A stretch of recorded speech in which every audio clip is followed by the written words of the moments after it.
when we're talking of hijrah, That's right. the I'm alive. word hijrah Assalamu alaikum, means everyone. Thank you so much for joining. مفارقة الإنسان We are live on TikTok with our ببدنه أو shape, بلسانه أو بقلبه. Fadlu Rahman, but So when the volume is a bit low. I don't know if you guys someone can hear.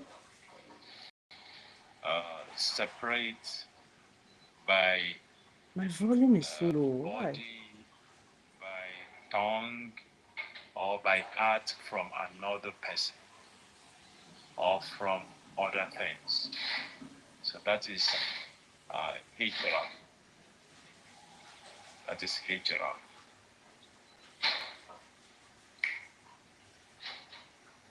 So when you're talking of hijrah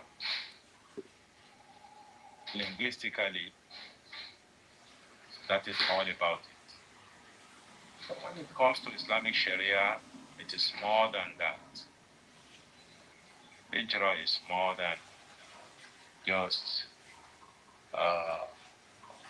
moving away.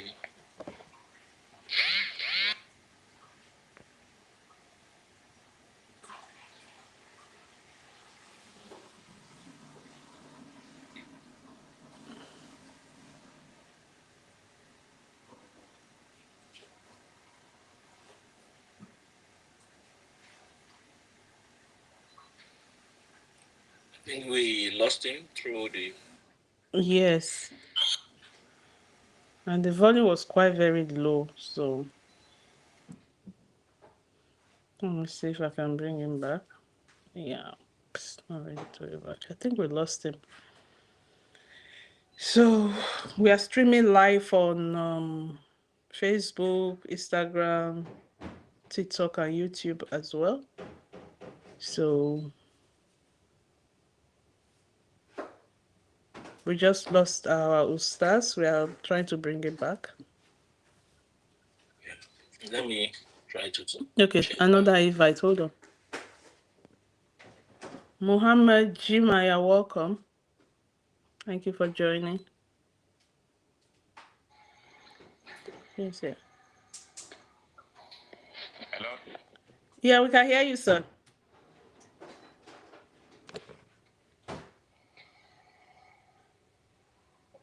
Hello? Salam alaikum, we can hear you. Muslim, we can hear you. Okay, fine. So I said linguistically, when we're talking about the word hijrah, so it means to separate by body or by tongue or by art from others. But when we're talking of Islamic Sharia, it is more than that. So in Islamic Sharia, hijrah means مفارقة بلاد الكفر. When you leave the place or the city or country of the unbelievers, when you migrate from where there's no Islam or where you are not comfortable with your religion to another place, that is hijrah. Can I have? Let me have your phone. Then, or Your phone. مفارقة الأشرار, when you petition The new one? evils, it is also hijrah. So, if you look at this definition, you discover that hijrah is more than moving from place to another place. When you move or you petition evils, so definitely you've migrated from Your phone is being low too. bad to a different thing. Your phone is low. That is hijrah. So that is also regarded as hijrah. أو مفارقة الأعمال الصالح السيئة والخصال المذمومة. Or when you migrate from bad deeds when you migrate from bad deeds to good deeds, that is also hijrah. You know, you can do all this without moving your body from one place to another. And that is why we said it could be true with the use of your body or even just your mind. So you can migrate with your mind. You migrate from bad deed to good deed. So, and we need to understand that from Islamic point of view,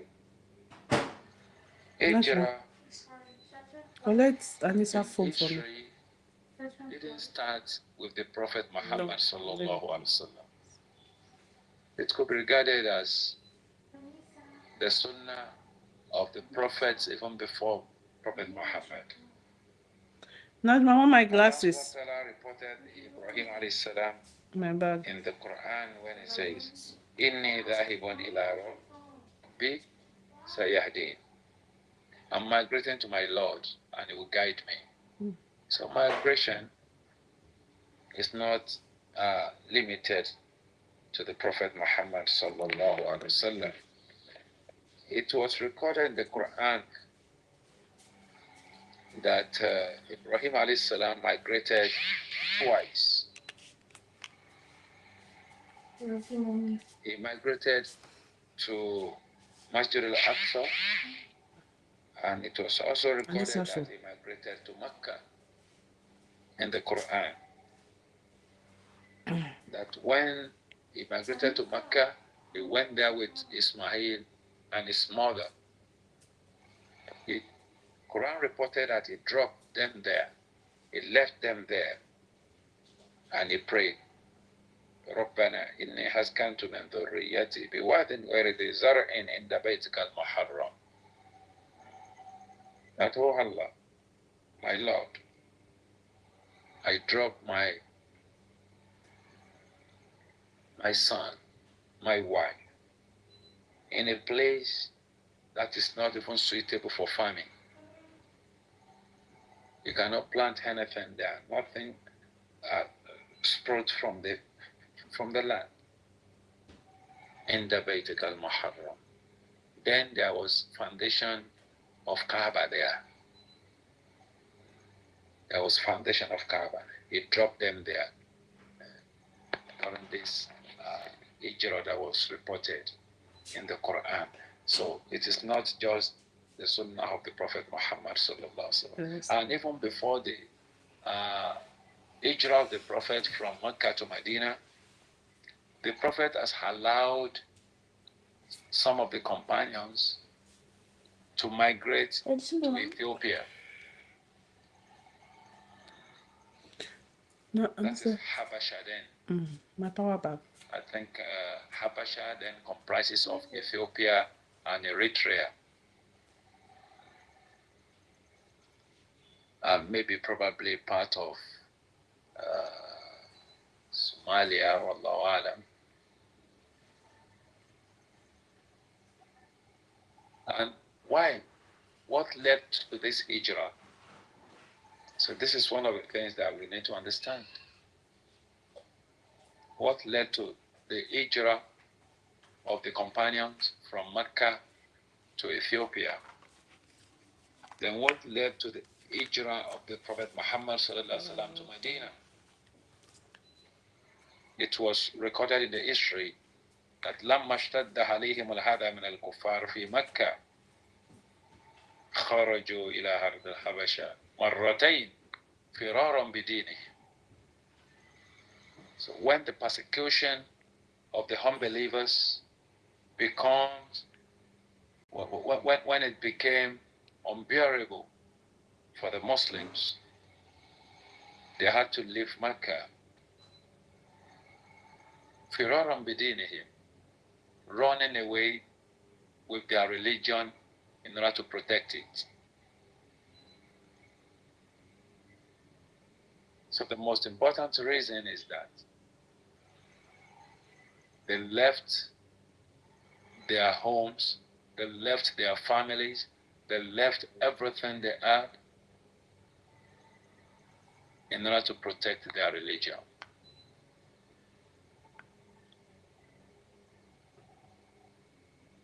While the Prophet ﷺ remained in Mecca, he was praying to Allah subhanahu wa ta'ala for guidance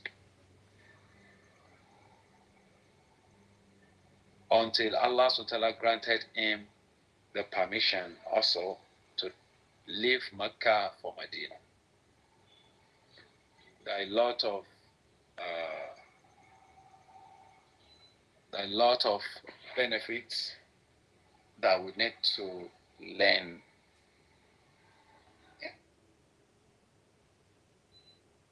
in this time of the prophets.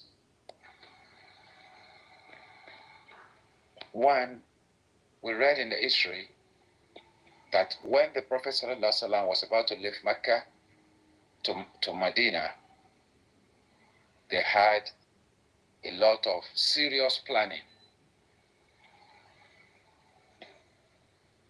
It was in the history that Abu Bakr radiallahu ta'ala anhu was chosen to be with the Prophet ﷺ in this journey. So my brothers and sisters, may Allah be with you in the journey of life. Anytime you want to start your journey, you need a good friend. You need a confidant. You need somebody that is trustworthy. You need somebody that will help you in that journey you are planning for. So beside the help of Allah subhanahu wa ta'ala, you need the help of a companion. You need a companion in that journey. It was Allah subhanahu wa ta'ala that permitted the Prophet sallallahu alaihi wasallam to leave Mecca and move to Medina. So definitely Allah is ever ready to be with the Prophet sallallahu alaihi wasallam in this journey. But despite that, the Prophet sallallahu alaihi wasallam chose somebody to travel with. And that was Abu Bakr Siddiq radiyallahu ta'ala. Abu Bakr, when he heard that he will be with the Prophet in this journey, he was very happy. And he made a lot of preparations as well. He was the one that made provision for the horses that they used during this journey. He asked one of his daughters to be bringing food for them. So all the time they spent in the cave, hiding from the unbelievers, his daughter Asma bint Abu Bakr used to bring food for the Prophet and her father. Not only that, he made an arrangement with one of his slaves. Anytime Asma left the house, coming to meet the Prophet and Abu Bakr in the cave, this slave of Abu Bakr will be rearing the animals right after her in order to cover her footsteps, so that the unbelievers will not be able to trace the footstep of Asma bint Abu Bakr. I think I'm communicating. Yeah. Yes. Yes. Not only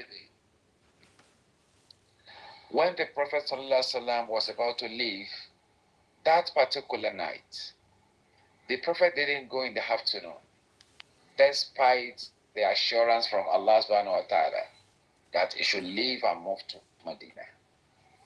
The Prophet left his house at night during this journey.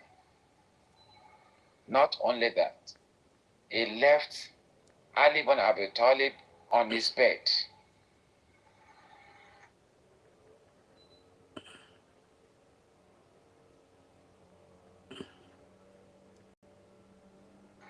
anytime they look into the prophet's room, they will still find somebody on the bed, and they will feel that yes, the prophet is still there. They will have the feeling that the Prophet ﷺ is still in the room. Not only this,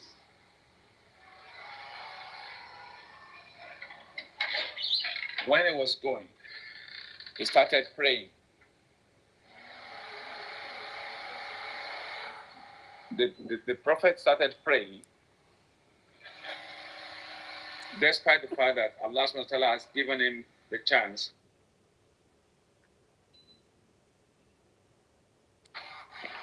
So Allah subhanahu wa ta'ala has allowed him to move, to migrate. And despite that, he had to pray. What are we driving at here? That it is not enough that you have a divine guidance. You still need a lot of tactics. You need a lot of tactics. You put in place so many things, despite having the backing of your Lord. Assalamu alaikum. We're going to log off. Thank you so much for watching. The volume is low. I don't know if you guys are hearing me. Not only this. So we'll inshallah see how we can send the recording to Facebook, YouTube, and Instagram. Thank you all for watching. I'll see you guys soon.